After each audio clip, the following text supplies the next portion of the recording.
Ron Paul Institute for Peace and Prosperity welcomes you to 5 Minutes, 5 Issues. Starting in 5, 4, 3, 2, 1. Hello, I'm Adam Dick, a Ron Paul Institute Senior Fellow. Let's start. Issue 1.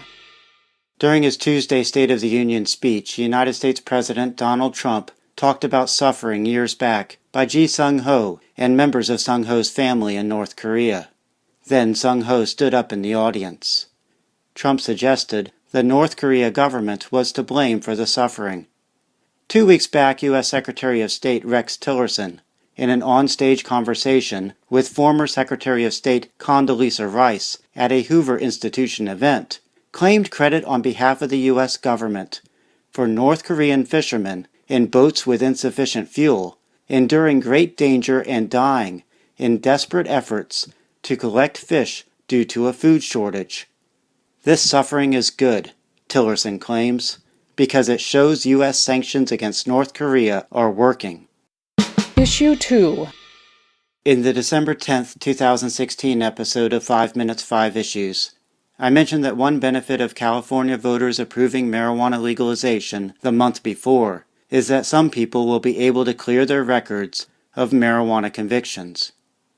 In San Francisco, at least, that process should take no effort for many people, given a Wednesday announcement by San Francisco District Attorney George Gascon.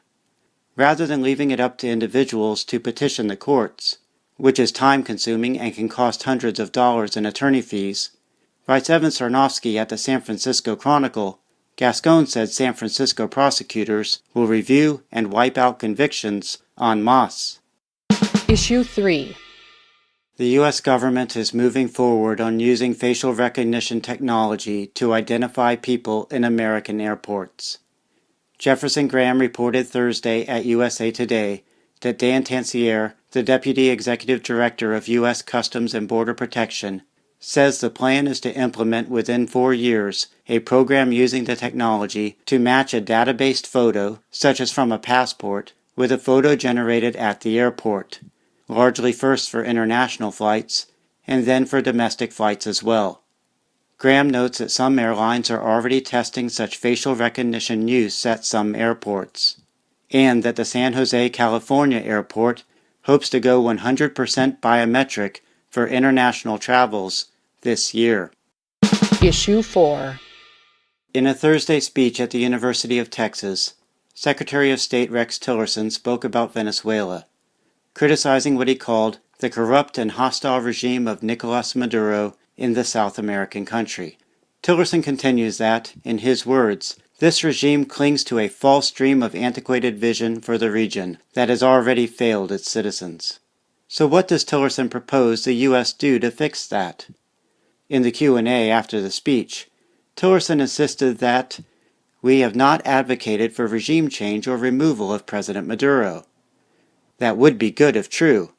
Think of how much worse things became in countries such as Afghanistan, Iraq, Libya, Syria, and Ukraine when the U.S. pursued so-called regime change efforts. Despite his outright denial, pushing regime change seems to be just what Tillerson has in mind when he says in the speech, "We will continue to pressure the regime to return to the democratic process that made Venezuela a great country in the past," and praises Venezuela's sanctions imposed by the U.S. and other governments. Also, in the same answer in which Tillerson denies regime change support, he suggests a military coup in Venezuela may be a fine way to resolve things. Issue 5. While some people are downplaying the information contained in the U.S. House Intelligence Committee Republican staff memorandum that was declassified on Friday, writer Peter Van Buren posted at Twitter a concise explanation of one reason the information is important. Van Buren writes, "Bottom line, the Department of Justice used unsubstantiated opposition research from one presidential campaign in whole or in part to get permission to spy on people connected to another. You want a constitutional crisis? Look into that, Sparky." That's a wrap. Transcripts of 5 Minutes, 5 Issues episodes, including links to related information, are at the Ron Paul Institute blog.